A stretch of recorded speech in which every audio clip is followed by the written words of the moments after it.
Seja muito bem-vindo, seja muito bem-vinda ao podcast Comunique. Eu, você e a nossa comunicação. Aqui a gente bate um papo sobre a vida pessoal e profissional a partir da comunicação. E aí, como está a sua vida? Como está a sua comunicação?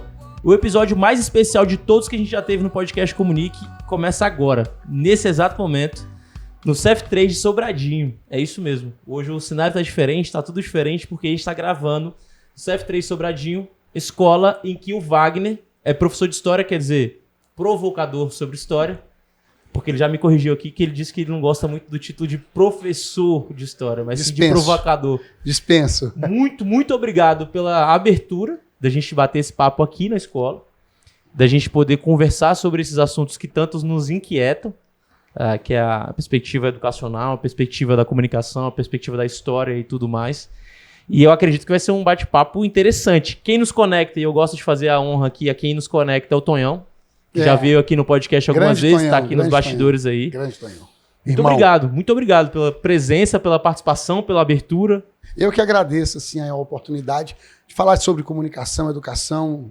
Para mim é muito importante, porque dentro desses anos todos a gente trilhou essa área. E seja bem-vindo à nossa escola, né? Uma escola pública, mas com qualidade. É sobre isso.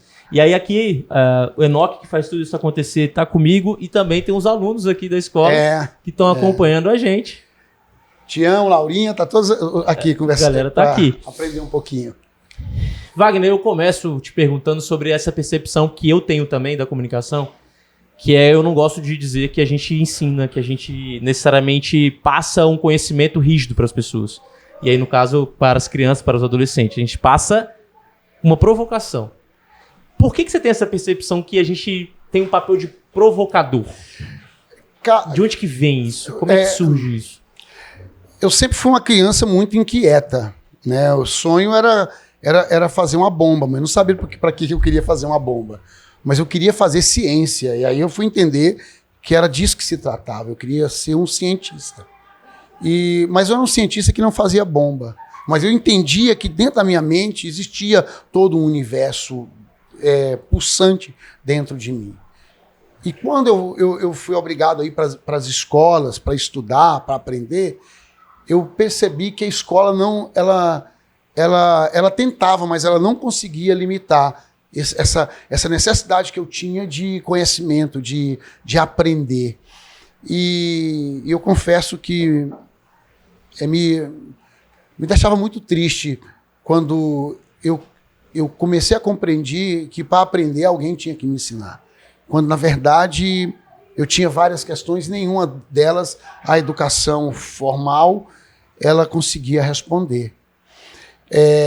Então veio dessa inquietação de trilhar o meu próprio caminho, de responder às minhas próprias perguntas e de poder orgulhar de quem eu era diante das outras pessoas que queriam, de diversas formas, fazer que eu tivesse vergonha de quem eu sou.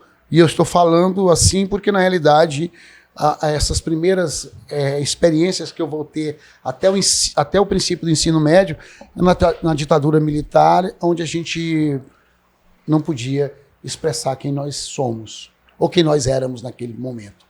Então vem dessa necessidade de não se calar, de dar voz a algo que pulsava dentro de mim, que era muito grande, que era essa necessidade de comunicar. Né? Uhum. Você tinha uma necessidade de comunicar, e hoje, pelo que eu discuto, pelo que eu vi dos meninos aqui, eles se sentem provocados hoje a também comunicar, de alguma maneira. De alguma maneira, mesmo porque eu penso que cada um de nós é um universo dentro de si mesmo. Um universo. É absurdo a gente perder tempo durante 45, 100 minutos falando sobre conteúdo, sendo que cada um que está ali tem um universo dentro de você, querendo colocar esse universo para fora, querendo se compreender, se entender. E eu penso que nós, professores, quem quer ser, né, consegue ouvir e aprender. desde que se silencie diante desses meninos que têm um universo querendo desabrochar, cara, sabe? A gente tem que parar de ser represa da emoção, do sentimento dos outros. E aí a gente acaba tomando essa posição de ser represa e acaba até se adoecendo, porque a gente não entende as nossas angústias e quer represar a angústia dos outros. E, na verdade, o papel do professor ele tem que ser na direção do acolhimento. Eu falo com meus alunos que a única aula que eles têm de mim é a mochila no centro da sala, que é uma provocação também, né? E que a verdadeira educação é aquela de se colocar no lugar do outro. Não para julgar, mas para acolher. Tá me vindo aqui uma percepção muito interessante, que é você, enquanto professor de história, você coloca a história dos teus alunos à frente da própria história que existe. Na verdade, a minha relação com eles acaba quando eles contam a própria história. Quando eles visitam a história dos familiares dele e depois revisitam a própria história. Aí acaba a nossa relação, né? Eu começo a minha relação com eles contando um fragmento da minha história para que depois eu possa, no final do ano, ouvir as histórias deles. A gente gravou um episódio aqui no podcast da Laís com o Marco. A Laís é psicóloga, o Marco é psicoterapeuta e eles são pai e filho. E uma das ferramentas que eles colocam de possibilidade de lidar melhor com as tuas emoções, com os teus desafios, é conhecer a tua própria história. É conhecer a história do teu familiar, é conhecer a história da tua família, é conhecer a história dos teus pais, para que assim você consiga se relacionar e se comunicar melhor. E aí casa exatamente com o que você falou. Olha que engraçado, a gente está falando ainda de educação, mas assim, quando eu comecei o projeto de audiovisual, que foi possivelmente o que abriu a porta para a gente estar aqui hoje, todo o roteiro dos trabalhos todos que nós fazemos aqui na TV, de onde eu vim, quem sou eu, para onde vou. Todo personagem que vem aqui, todo entrevistado que vem aqui, ele vem para responder essas três questões singelamente nesse momento que ele vai passar por aqui. De onde eu vim, quem sou eu, para onde vou. É óbvio que a gente vai passar uma vida tentando construir essa configuração, né? Mas só que a gente perde muito tempo na sala de aula com tudo, menos entender de onde nós viemos. E nós viemos de algum lugar. E nós não somos, nós estamos. E para que a gente possa ser, nós temos que despir daquilo que não é a gente. Então, para que eu possa tirar o que não é meu, eu preciso compreender que eu vim de algum lugar e esse lugar é especial. E essa trajetória para esse entendimento, só eu posso fazer. Ninguém pode. Ninguém. Wagner, você acha que, pegando aí alunos de 12, 13 anos, talvez esse seja o primeiro momento em que eles têm na vida, e aí pegando até dentro de um recorte social e cultural, a primeira vez na vida que eles têm a possibilidade de comunicar sobre a própria história e olhar para a própria história? Cara, é muito difícil responder essa questão com afirmativa. Sabe por quê? Eu vou te falar uma coisa. Esses meninos não estão contaminados, velho. Quando você pega uma criança de 11 anos também, quando ela vem, ela se sente tão cheia de si mesma, tão poderosa, que o que eles fazem é nos ensinar também a cultivar, a brotar em nós esse poder que também é nosso e que foi perdido por causa das ideologias, né, que são estabelecidas para que a gente possa sobreviver dentro dessa matrix. Mas esses meninos, eles chegam donos do mundo, com vontade de se aventurando a descobrir tudo. Porque essa fase, eles ainda têm controle, domínio, mesmo que fragmentado, mas eles têm domínio sobre criatividade e imaginação, que nós todos vamos perdendo ao longo dos anos da nossa trajetória educacional. Assim, a gente pensa que a educação é libertadora, mas na verdade a educação ela é massacrante. A primeira coisa que ela nos rouba é a nossa criatividade. E depois o nosso poder de imaginação. Porque a gente tem que responder as perguntas que não são construídas, elaboradas por nós. É por uma outra pessoa. Porque as nossas perguntas, as verdadeiras perguntas, elas não interessam a ninguém, a não ser a nós mesmos. Então acaba que esse menino, quando ele chega nessa idade, nesse momento aqui, eles são visionários. Aquilo que a gente propõe para eles conseguem ir além, porque eles ainda têm dentro deles essa necessidade de ser criativo, de cultivar a imaginação. Ainda não é esse o momento, mas lá no ensino médio a gente vai perceber. Aí faz sentido. No ensino médio, os meninos perderam essa conexão consigo mesmo. E aí é difícil falar. Eu não sei se você já tentou perguntar para um bando de adultos quem é você, o tanto que eles se sentem constrangidos com essa pergunta. A pergunta é fácil de responder. O difícil é você admitir quem você é. Uhum. Porque como você está não é quem você é. Tem uma dinâmica que eu gosto muito de fazer dentro do espaço de mentoria sobre comunicação e etc.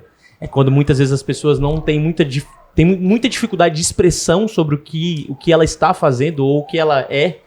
E aí eu faço a dinâmica que a pergunta é quem sou eu? E a pessoa vai respondendo quem é ela.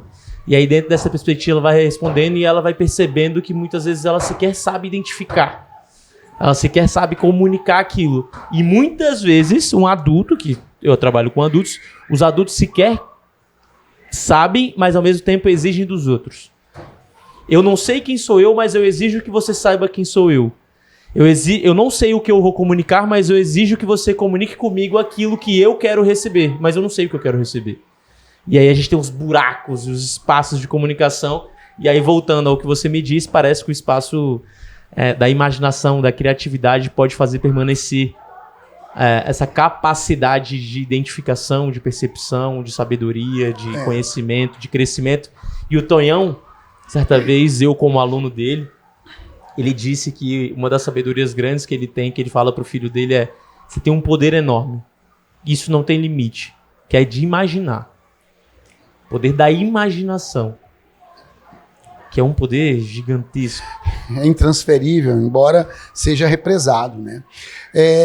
Diogo, o primeiro contato que eu tenho com as minhas turmas é num círculo, que foi nesse momento do círculo que eu me despertou para ser um educador.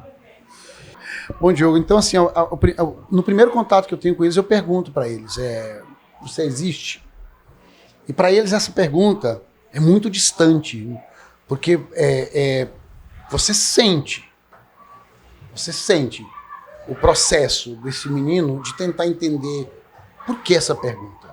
Porque parece tão óbvio existir, mas não é tão óbvio. E eu não volto mais a perguntar, porque todo esse processo ele começa com essa pergunta e ele vai terminar com a resposta. Fragmentada, mas necessária, não para mim, para eles. Eles precisam construir essa ideia do existir, do quem sou eu, do conheça-te a ti mesmo, né, desse resgate. E é um resgate deles. Porque a partir do momento em que você fortalece a ideia do existir através de uma autonomia, do respeito de si mesmo, parece que faz sentido você tentar lutar por um espaço aonde você não tem. Porque o que acontece, lembra que eu falei do zumbi lá no ensino médio? Sim. É porque a pessoa já não consegue mais lutar por um espaço naquele lugar. Para ele, então, a partir daquele momento ali, tanto faz. Não, ninguém quer. O que eu sou, o que eu penso, não interessa a ninguém. Tanto faz. Eu não preciso ser nada aqui. Cara, cara, é difícil falar, galera, sobre isso, porque mexe muito com a nossa percepção sobre mundo, assim. A nossa percepção de mundo. E aí, quando eu venho para uma escola pública dentro do Distrito Federal, do lado do centro, assim, a gente tá o quê? A 15 quilômetros? 20 quilômetros do centro de Brasília. E ao mesmo tempo tem realidades tão distintas da realidade que a gente vive a 10 quilômetros. De provocação. E aí permitir trazer o podcast, o episódio, para esse espaço me provoca também. E aí eu tô te escutando não como um professor de história, de contador da história, mas sim como professor formador da história dos teus alunos. Você começa a participar da formação da história dos teus alunos. Que eles consigam formar a história deles também. E não só replicar a história que é dita nos livros, que é dita nos vídeos, que é contada nos filmes e por aí vai. Agora eu tô começando a entender aqui o processo do que a gente está conversando. E deixa eu te contar uma historinha. Vai. O que a gente tem... Gosto pouco, né, Tonhão, de história? O que a gente tem de método no ensino de história é a história linear, que nós começamos a voltar para períodos históricos lá atrás. Entender a história dentro de uma linearidade. Geralmente é assim que grande parte dos nossos colegas ensinam para os alunos.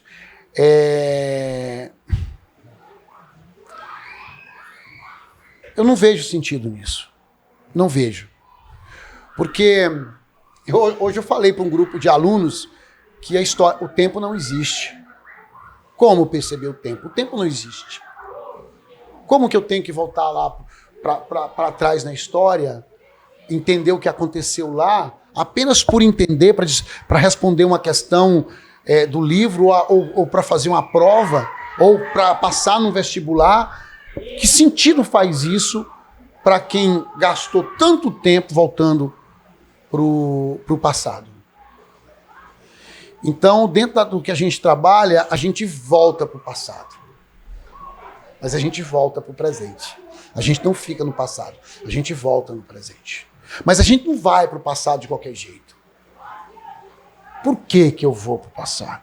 Por que eu tenho que ter acesso ao iluminismo? Para que eu quero entender sobre iluminismo? Por que Voltaire, Diderot é importante para mim? Por que Immanuel Kant é importante para mim? Rousseau. Por que eu vou lá visitar essas pessoas? Eu preciso saber. Eu preciso voltar para lá diferente do que eu fui.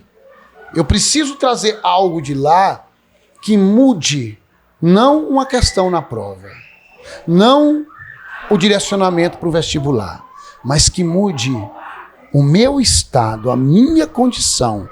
Porque aqui eu não sou, eu estou aqui, agora. Então a primeira coisa que o aluno, essa pessoa que está comigo tentando descobrir a sua história, tá, qual o seu problema aqui? Aqui, no ambiente da sala de aula. Como é que você vive isso aqui? Como é que você absorve isso aqui? Você vivencia essa experiência trocando o que você sabe com o que o outro sabe? Ou você sobrevive a essa experiência? Esse ambiente aqui, onde você troca com essas pessoas, ele é democrático? Você tem vez e voz? Você é ouvido? Ou ele é autocrático? Você é obrigado a ouvir? Você é obrigado a fazer?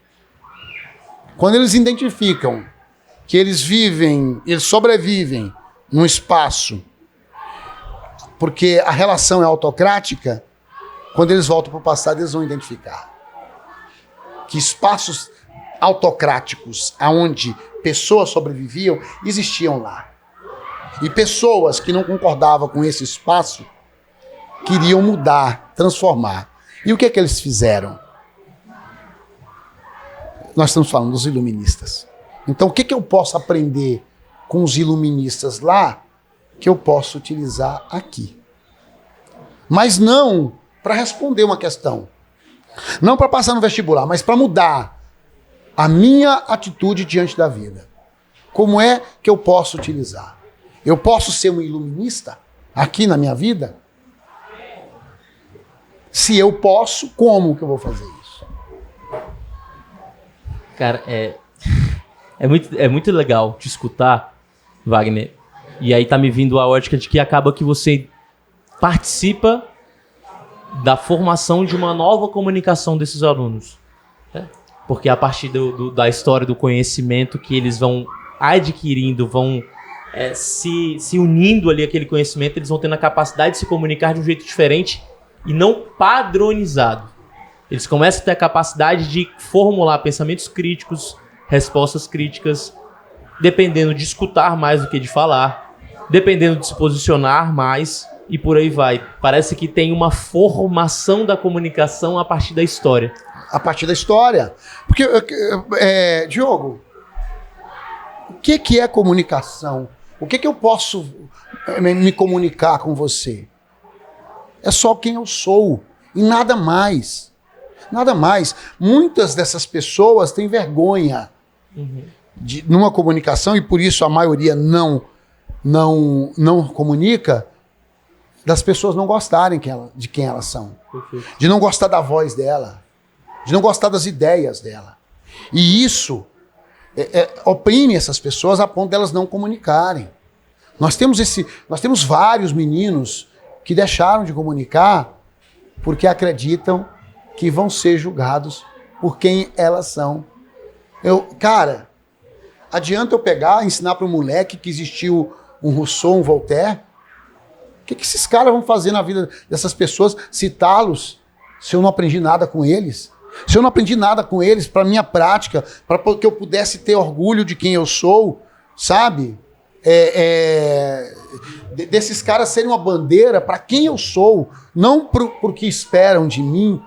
E é óbvio que o que a sociedade espera de mim é que eu não tenha posicionamentos, que eu não me comunique, mas que eu aprenda a ouvir. Que eu aprenda a seguir regras, normas. Isso é educação? Dentro da sala de aula, um dos primeiros aspectos, quando eu dentro dessa questão da provocação, eu ensino para os meninos o método behaviorista do Skinner, que é o método utilizado para adestramento de comportamento. E é o que a gente utiliza na sala de aula até hoje para poder educar pessoas que não quer saber do Skinner quando eles estão com o celular na mão comunicando com o mundo. Mas acabam utilizando essa ideia de gado, de manada, para serem manipulados. Que método eu não conheço? Não, né? Por favor. Estímulo, resposta, recompensa. Ah, tá. Eu não vou falar aqui, não vou falar como é que eu faço na sala de aula, mas eu mostro para os meninos na prática como que isso se dá. O estímulo, o professor entra na sala de aula, passa um conteúdo no quadro. O aluno automaticamente dá a resposta, copiar. E quando o aluno copia, ele vai lá e pede o visto do professor. Recompensa. Perfeito. Bom, isso é um processo simples, que acontece num dia de aula. Mas aí você vai ter o da nota. Que o aluno não está preocupado em aprender. Ele está preocupado com a nota, que é a recompensa. É o biscoito no final do processo. Compreende? Sim. Então, como que eu vou falar de iluminismo, do uso da racionalidade, do conheça-te a ti mesmo, sendo que o processo massacra esse menino, desumaniza esse menino, a ponto dele não se enxergar dentro dessa massa em que ele está se tornando. Massa de manobra. Outro dia eu estava conversando dentro de um espaço de mentoria com uma aluna sobre a necessidade de muitas vezes tornar as pessoas ao redor dela, e aí ela como líder de times, de equipes, etc. A necessidade dela tornar as pessoas, ter as pessoas e tornar as pessoas autônomas das atitudes que elas vão ter, das atividades que elas terão, das práticas que elas exercerão. E aí não é autonomia a partir necessariamente, obrigatoriamente, sobre o que ela pensa, da maneira como ela pensa, mas sim sobre a maneira como a pessoa pensa. Porque eu costumo dizer que a partir do momento que você busca controlar, por meio da comunicação, as pessoas, você torna aquela pessoa dependente de você, você dependente dela, e aí eu não acredito que a gente tenha a capacidade de carregar tanta gente na nossa vida durante tanto tempo. Pode até tentar, né? Pode até tentar, mas eu acho que uma hora a gente não tem capacidade para isso. Não e mesmo. Aí eu estava conversando com ela sobre a necessidade de tornar o processo compreendido, aprendido e sentido. para que assim a pessoa comece a ter a capacidade de pensamento crítico de duvidar, inclusive, sobre o que ela passou, sobre o que ela facilitou de conhecimento, para que aquele processo pudesse mudar, muitas vezes. E aí a resposta dela inicialmente foi: Diogo, mas isso dá muito trabalho. Mas isso dá muito trabalho. Eu falei, dá menos trabalho a longo prazo e muito trabalho a curto prazo. Você gerar provocação nas pessoas te gera um trabalho imediato gigantesco. Porque você vai precisar dialogar, escutar, debater, conversar, trocar, deixar que a pessoa expresse tudo. Mas a longo prazo isso gera uma ausência de retrabalho gigantesca. Mas eu te pergunto, qual o contrário de trabalho? Ou qual o conceito de trabalho? Qual que é o conceito de trabalho? Por que a gente não gosta de falar de trabalho? Se o fazer humano, a expressão humana é justamente o trabalho, é o que eles fazem, é o que nós fazemos diante da vida.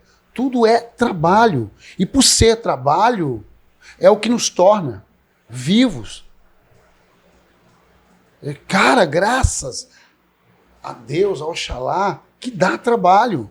Porque trabalhar é existir, é viver, é ser importante para um processo. E não é só o seu, é o processo do outro também. Entende? Aí, tá, mas vamos lá então. Tá, então eu não quero trabalhar. Eu não quero ter trabalho. O que eu vou fazer nesse meio aí, entre não trabalhar e ter que produzir? O que eu vou fazer? Eu vou deixar de existir? Eu vou deixar de me reconhecer diante dessa prática? Compreende? Às vezes a gente fala as coisas, mas muito mais voltada porque a gente tem de ideologia, né? E aí é muito simples, é a ideologia do medo, porque o problema não é o trabalho que vai dar, é como as pessoas vão manifestar a sua autonomia. Isso é que dá trabalho. É sobre dá isso aí. Medo. Exatamente. E medo não é isso. Trabalho. Porque, veja bem, a partir do momento em que nós permitimos que as pessoas sejam, não que elas estejam, mas que elas sejam, vai dar trabalho. Vai. E vai dar um trabalho, né, que é diferente daquele não trabalho. Total. Então, é nesse aspecto que eu trabalho com meus alunos. Dá trabalho.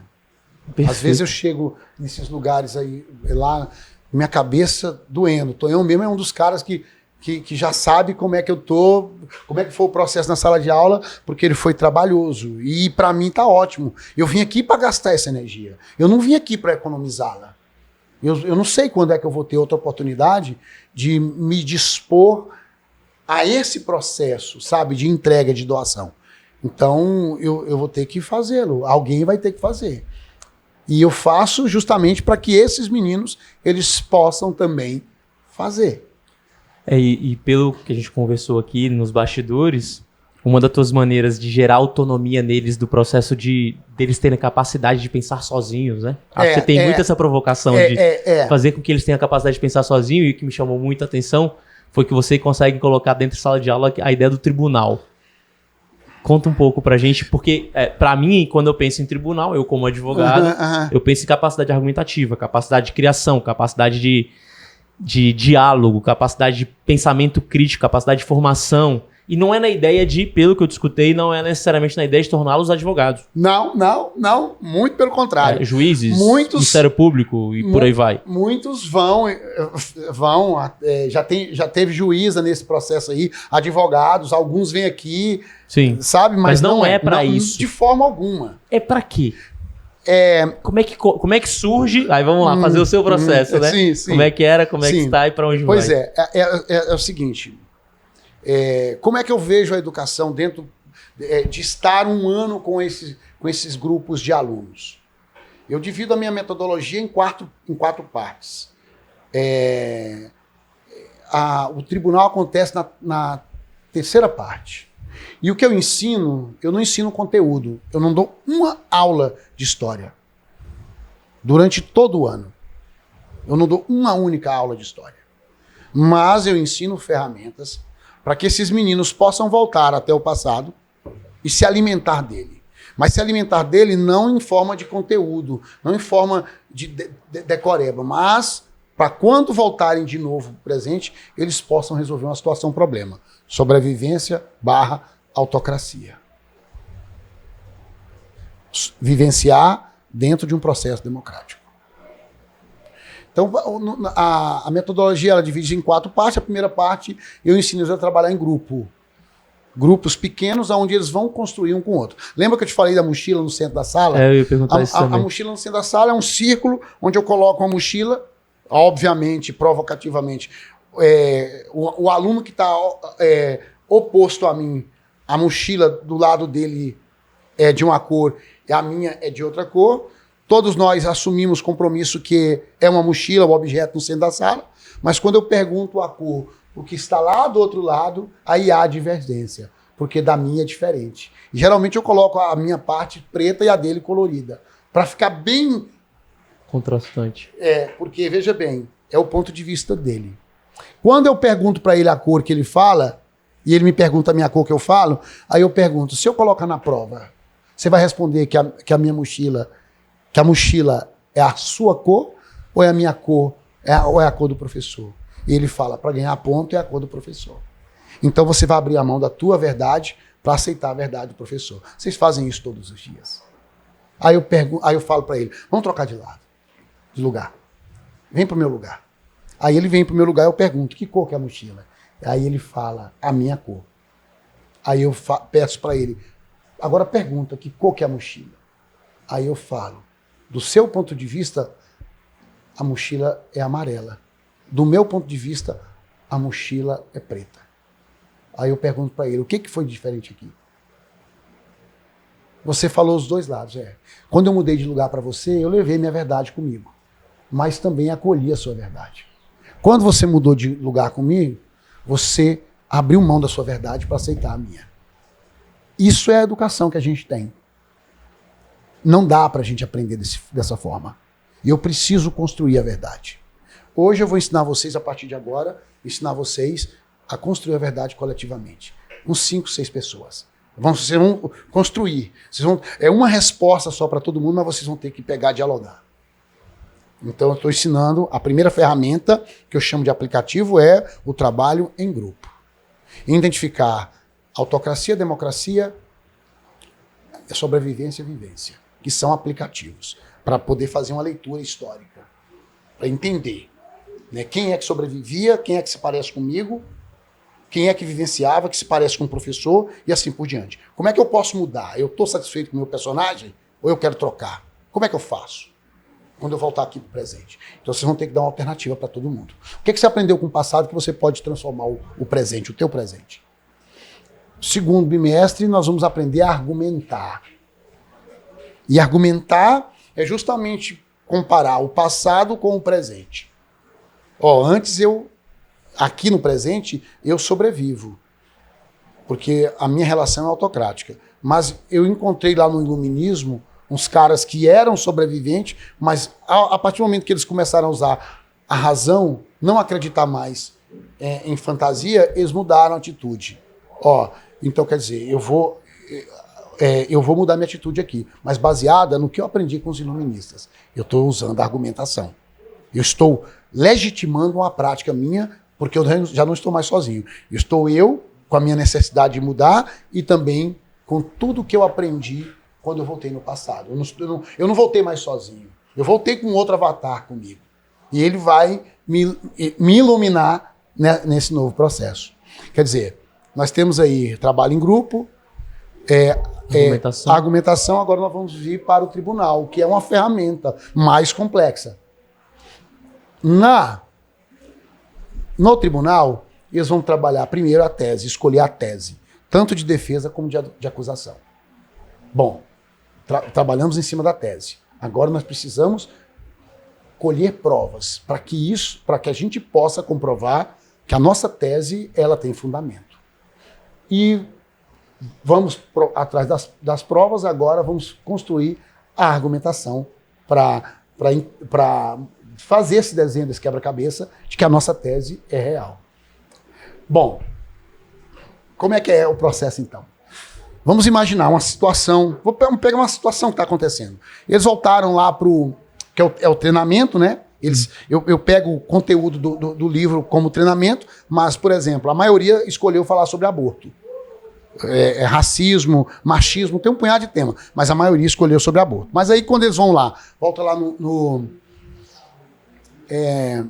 nas regências, eles entendem que os regentes brasileiros começaram a formação de quadrilha quando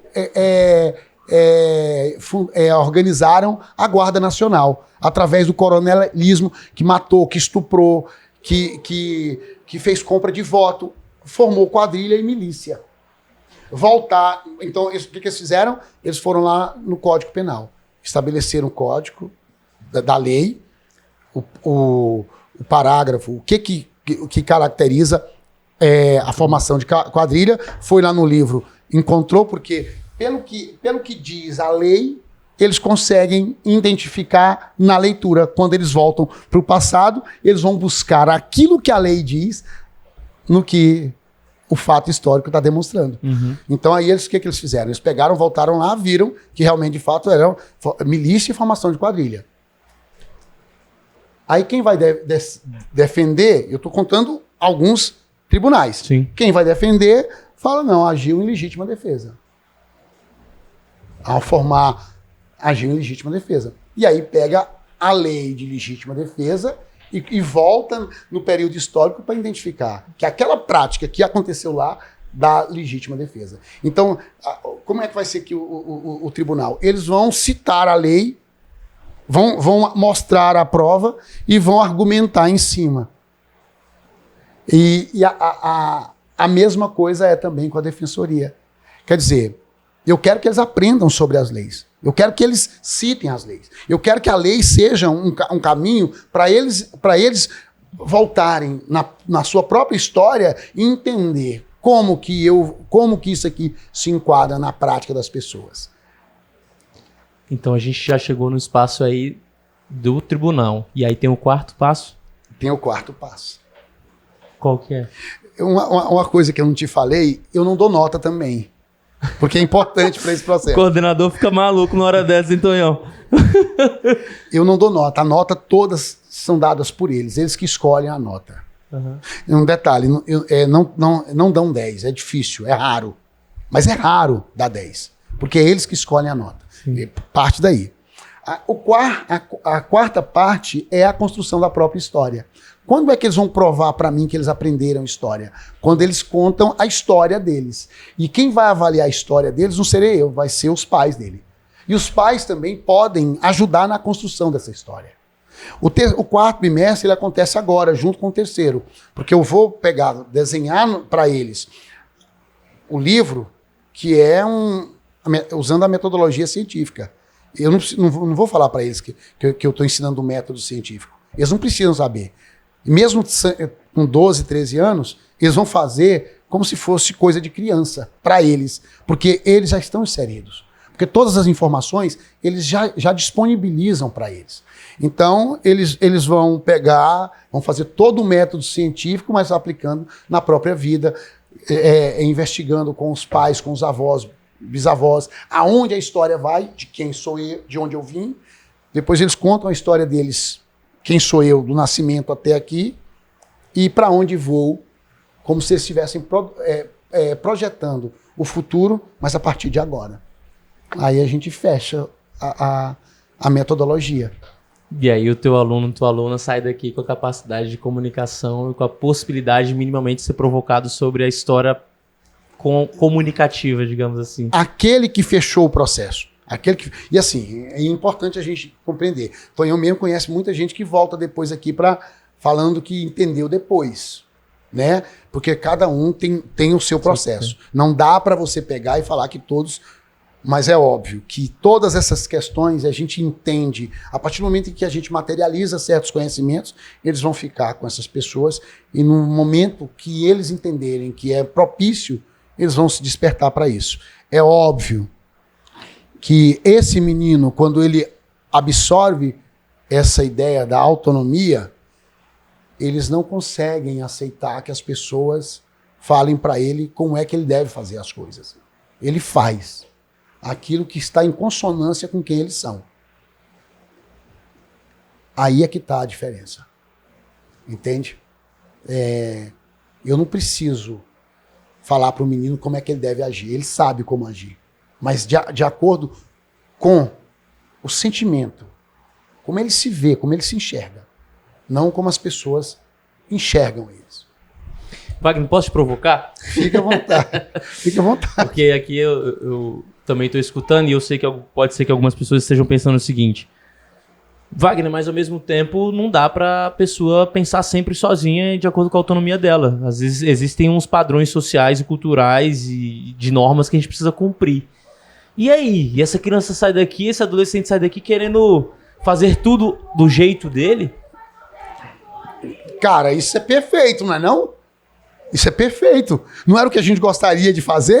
Eu penso. Eu gostaria de fazer as coisas do meu jeito. Porque a única forma de eu assumir responsabilidade sobre meus atos é fazendo do meu jeito.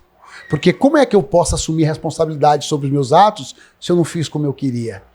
Eu não posso responder por mim. Mas tudo bem. Gostei dessa palavra aí da responsabilidade. Pois é, eu tô falando assim, porque às vezes as pessoas querem que eu puxe o gatilho. Mas não fui eu que puxei, foram elas.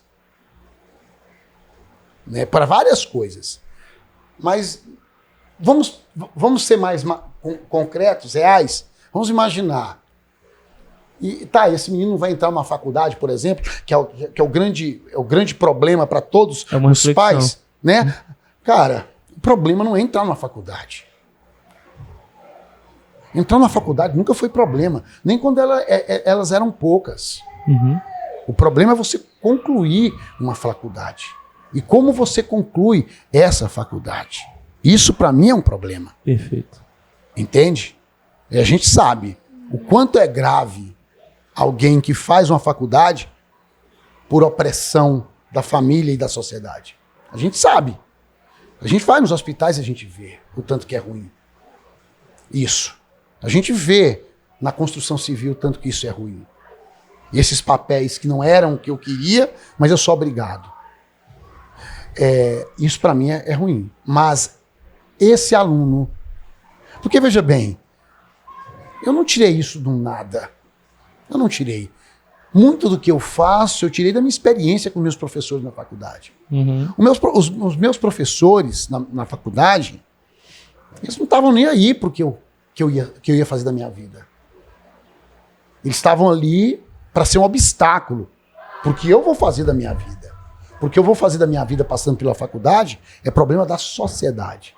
Então eles dificultaram o meu estar ali de todas as formas que eles podiam. Esse aluno que foi preparado apenas para passar no vestibular, ele não consegue entender isso. Ele não consegue. Ele vai levar todos os traumas dessa correria para a profissão dele. Ele vai pensar em tudo, menos em se colocar no lugar do outro. Ele não está preparado para isso. Ele está preparado apenas para se colocar no lugar dele próprio. Que foi justamente isso que a sociedade estimulou o tempo inteiro, inclusive com o vestibular. Compreende? É uma questão, eu penso que eu quero que essas pessoas elas possam ser o melhor que elas puderem ser na vida, tanto para ela quanto para os outros. Mas eu não quero que elas paguem qualquer preço. Bom, eu não quero, olhando para elas, mas se elas quiserem, é problema delas ainda. E aí entra uma palavra que eu gosto muito quando a gente vai falar de comunicação, que você usou, que é responsabilidade. Que é você também dá a possibilidade e a abertura das pessoas, das crianças, adolescentes, lidarem com a responsabilidade a partir do que eles vão comunicar. Lidar com as consequências dos sims e dos nãos a partir do que eles querem se relacionar, a partir das atitudes deles. Mas sabendo que eles têm autonomia sobre a responsabilidade que eles podem assumir diante das atitudes que eles tiveram autonomia. Porque eu levanto muito essa bola, Wagner, que se a gente quer se comunicar diferente, que a gente quer receber uma comunicação diferente, precisa dar uma comunicação diferente. Se você quer, dependendo, mudar a tua relação com alguém, é necessário que você pense na possibilidade de você mudar a sua relação para com a pessoa. E aí alguns contextos vão mudando. Aquela ideia de não necessariamente a gente querer fazer a diferença toda de uma vez, mas fazer diferente. A gente fazendo diferente, a gente comunicando diferente, a gente vai ver algo que vai tornar diferente no contexto como um todo. Então eu te escuto muito dentro dessa ótica, assim, da responsabilidade. Essa palavra me chamou muita atenção. Mas eu gosto também de uma outra que antecede essa. Amor. Amor.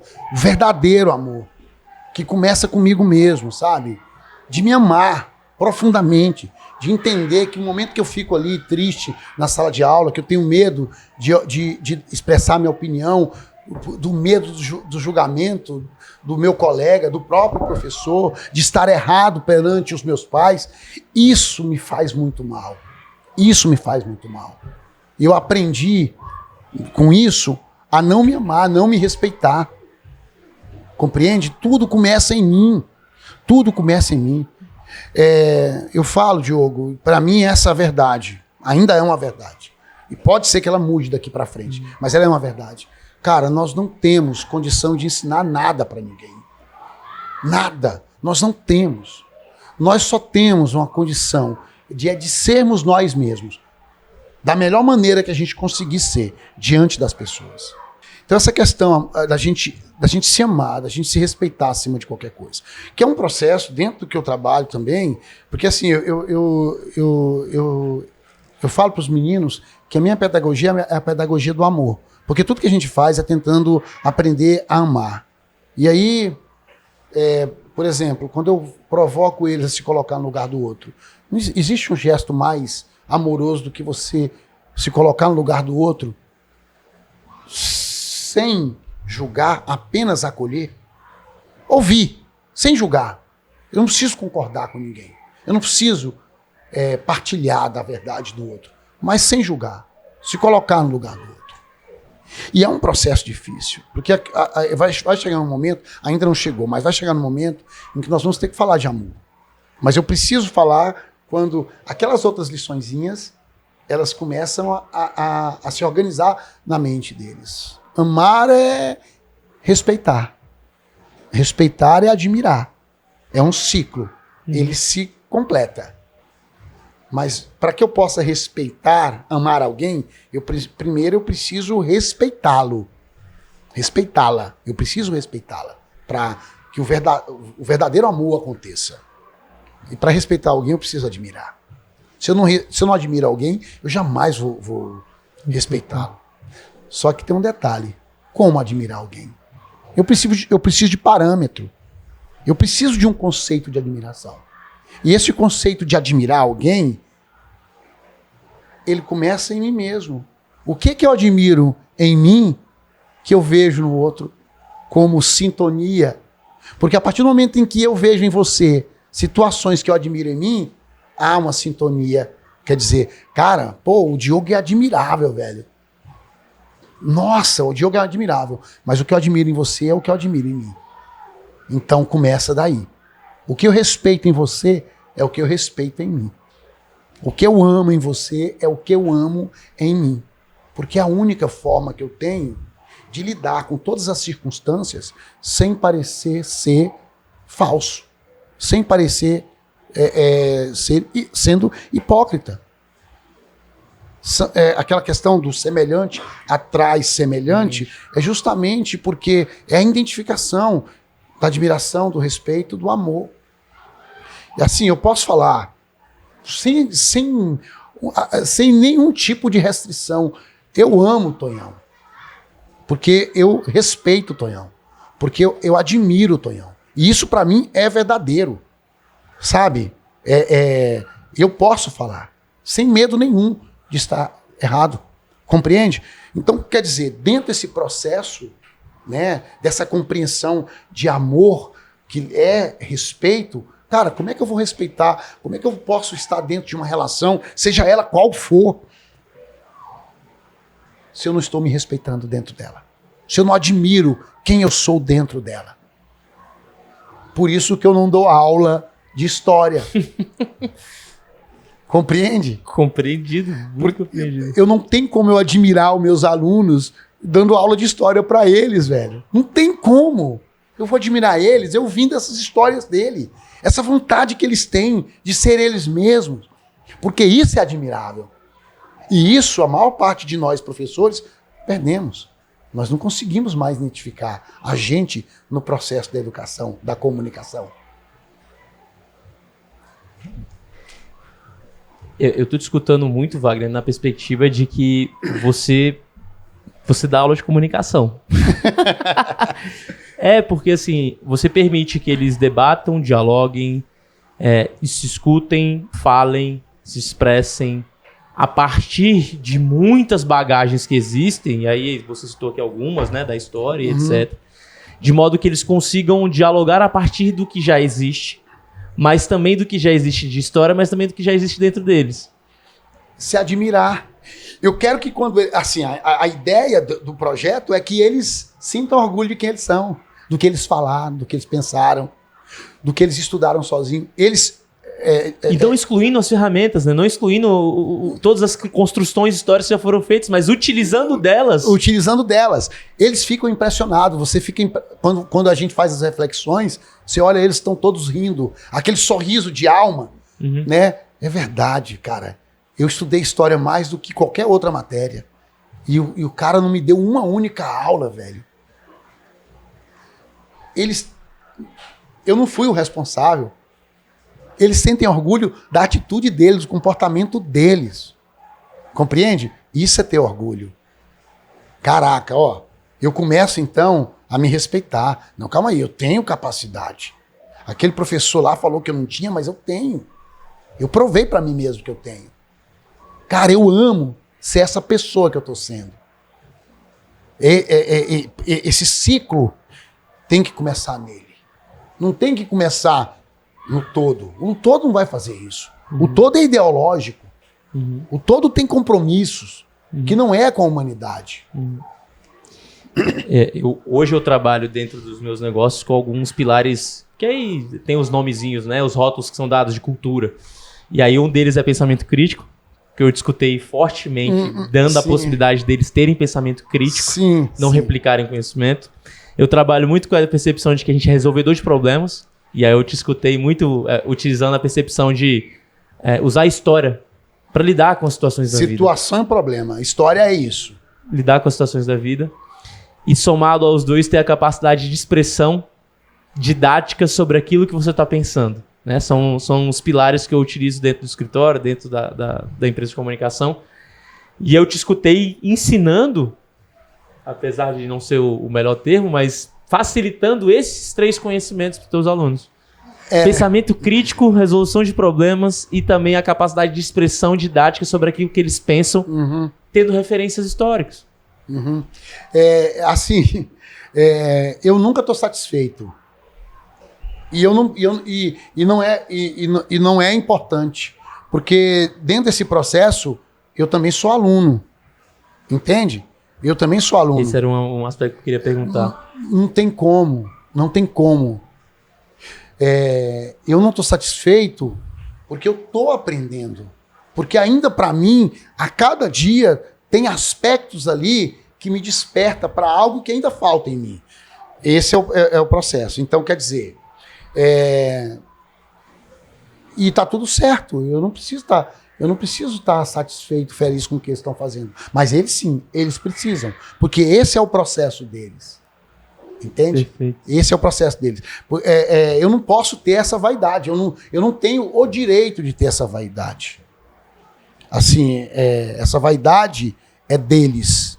E é uma vaidade mais voltada para o orgulho, para o respeito, para o amor. E pela admiração. Não, eu sou melhor que o outro. Não rola, não cabe isso. Não cabe. E não tem como. Sabe por quê? Porque eu não preciso me colocar no lugar do outro, senão a roda não gira. Fantástico. Entrando nesse momento que a gente vive hoje, de mecanismos de comunicação, redes sociais, plataformas, YouTube, Instagram, Twitter, Spotify e por aí vai. Qual foi a adaptação que você fez nos últimos tempos sobre comunicar a história para os teus alunos? O que você fez de adaptação? Porque eu acredito que você seja um cara que tem a capacidade de mudança meio camaleão, assim, né? Você vai se adaptando aos contextos e às realidades. Assim, eu uso o termo aplicativo, né? Eu uso o termo aplicativo, que é um aplicativo. Por exemplo, ética é um aplicativo. Tá difícil de compreender? Aplicativo. Moral é um aplicativo. É um aplicativo. Olha. Por exemplo, eu consigo identificar na minha prática se a minha atitude ela foi ética ou foi moral. E aí eu pergunto, que tipo de atitude eu quero ter diante da vida? É uma atitude ética? É uma atitude moral? Então, para que eu possa ser ético, tem alguns passos que eu tenho que seguir. Para que eu possa ser moral, tem alguns passos que eu posso seguir. Eu vou identificar sempre que eu sou ético, moral, porque a própria sociedade impõe uma moral em que eu tenho que me enquadrar dela. Uhum.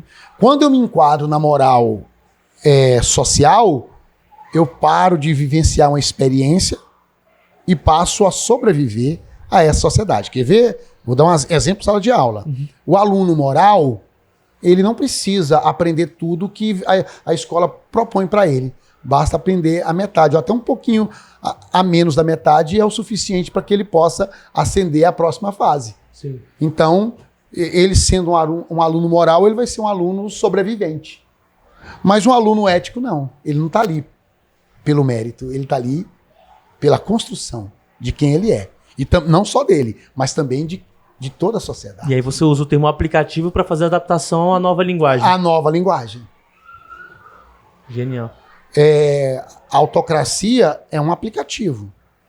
Democracia é um aplicativo. Sobrevivência é um aplicativo. Vivência é outro aplicativo. Se dar bem é um aplicativo. Fazer o bem é um aplicativo. Vai usar ou não vai usar? Compreende? Mas aí eu não posso determinar. Mas você precisa entender. Se eu vou fazer o bem, eu estou sendo ético. E aí o questionamento me vem aqui como aluno será que eu vou instalar esse aplicativo no meu, no meu celular? No meu HD. Aí é que tá. Ele vai fazer isso quando ele sentir orgulho de quem ele é, ele sentir respeito por ele e ele sentir por ele o verdadeiro amor próprio.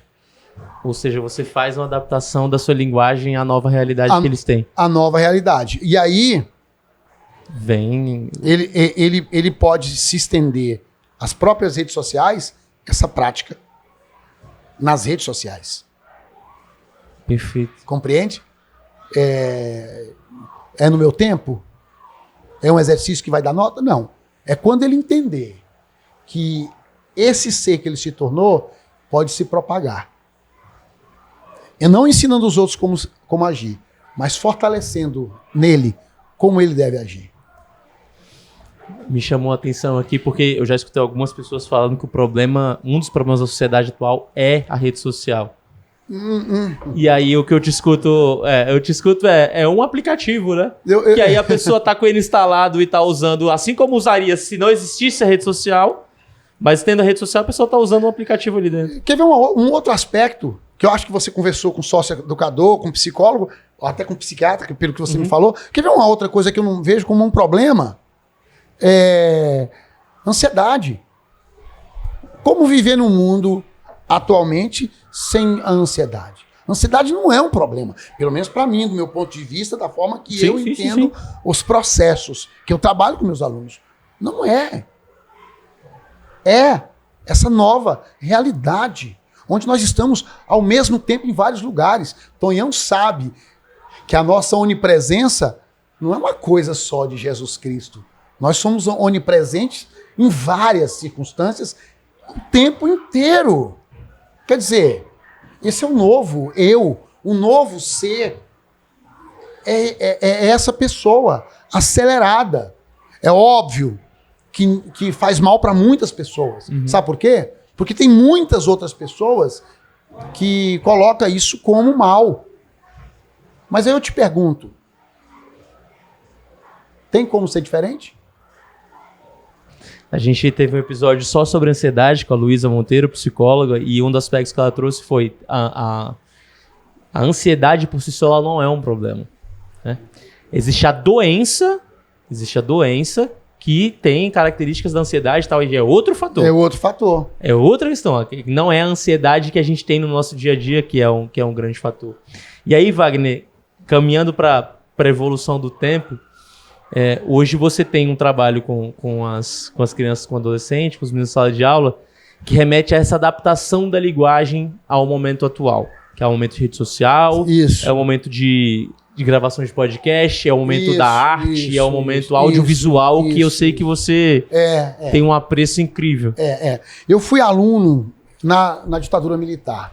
E por incrível que pareça, na minha escola, a minha diretora, na ditadura militar, ela dava a chave da escola na minha mão. Eu fazia teatro. Eu tinha professor que era meus alunos do teatro. E eu, moleque. E era na ditadura militar. Nós transformamos uma escola que parecia um campo de concentração numa escola viva, com jardim, com árvore. E era na época da ditadura militar. Essa diretora, logo após a abertura, ela se demonstrou uma pessoa extremamente além do tempo dela. Uhum. E é a única... Assim, eu não tenho um professor para me orgulhar, mas eu tenho uma diretora que eu me orgulho de ter passado, sabe, com ela. De ter aprendido com ela. Então, assim, nesse período que eu era moleque, a gente movimentava a cidade onde eu morava. A gente fazia festival de arte, de cultura. Eu tinha um grupo de teatro que a gente apresentava muito. Eu comecei a escrever para teatro. Eu era apaixonado por arte e cultura. E, ao mesmo tempo, eu era jogador de futebol, de basquete, de handebol, de voleibol. Eu fazia essas coisas todas. E eu fazia isso na escola. E hoje na escola não se faz mais isso. A escola é um ambiente que é extremamente torturador, porque você passa 5 horas sendo torturado com conteúdo massacrante, com exercício, com prova, sabe? Com regime mesmo. É um regime de presídio. De presídio. Sim. Tu olha as escolas por fora, elas assemelham ao presídio. Na minha época era campo de concentração, agora presídio. Uniforme. Entende? Banho de sol, alimentação. Você entende? Quando o diretor, que é um brother meu e do Tonhão, que a gente entrou aqui juntos, que a gente tentou mudar essa escola juntos, né? Ele me fez a proposta, eu falei assim, cara, pode ser do meu jeito, fazendo arte, cultura? Beleza, então vamos embora fazer arte e cultura. Aí a gente trouxe essa experiência. E como eu já tinha um projeto, que é a Escola de Mídias, TV Reação, lá em 2007, eu trouxe também para esse projeto da Escola em Tempo Integral, essa prática. Aí os meninos começaram a fazer teatro, fazer desenho, fazer pintura em óleo acrílico sobre tela, fazer música, canto. Aí tem as bandas, formamos uma banda, né, com os meninos do projeto.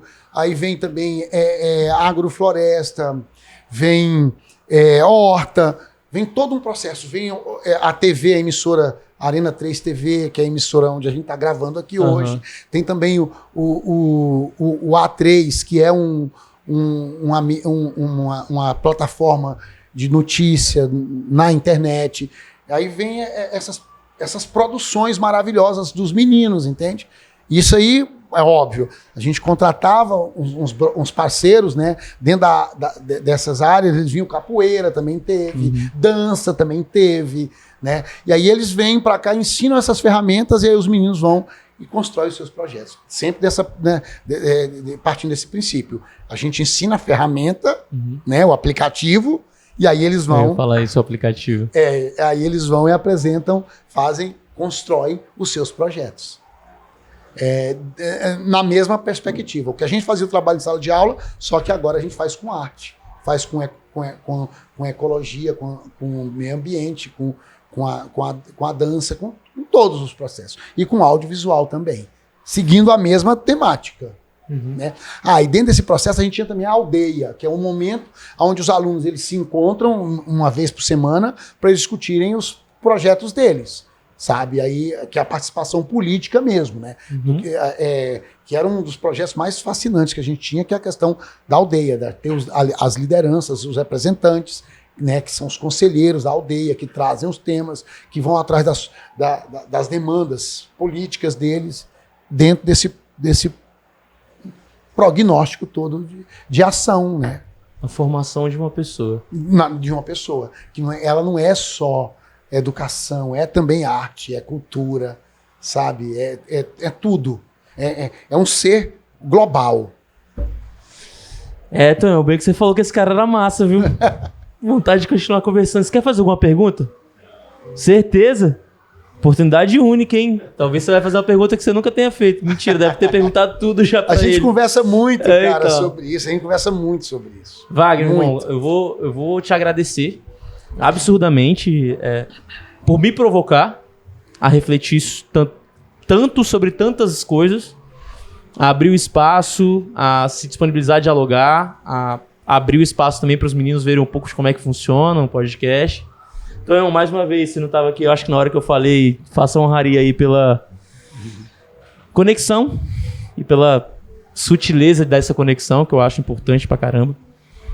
Me sinto provocado, tô refletindo, e eu acredito que era essa a intenção. Espero que as pessoas de casa também estejam nesse mesmo espaço.